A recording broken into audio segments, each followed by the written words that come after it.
Prévue du 2 au 23 juillet, la première Coupe d'Afrique des Nations féminines de football à 12 équipes se jouera donc avec le Cameroun, le Botswana, le Burkina Faso, le Burundi, l'Afrique du Sud, le Maroc pays hôte, le Nigeria, l'Ouganda, le Sénégal, le Togo, la Tunisie et la Zambie.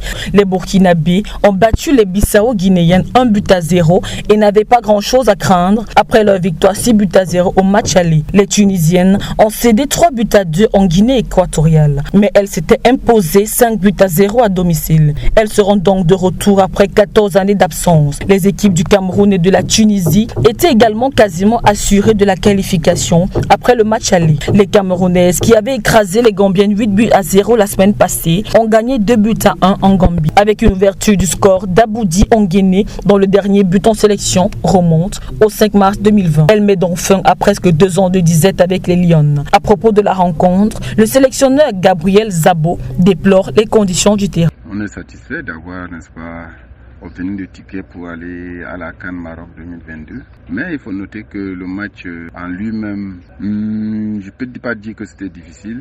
C'était largement à notre portée, mais les conditions de terrain, parce que là, c'était organiser un match de football sur une heure pareil, je pense que c'est un manque de respect pour les filles. Non seulement les dimensions des poteaux n'étaient pas réglementaires, les lignes, surtout l'air du jeu, les sadiques, non, c'était vraiment dégueulasse. Les Algériennes, en revanche, comme la Côte d'Ivoire, ne seront pas du voyage au Maroc. Elles ont chuté face aux meilleures nations du continent.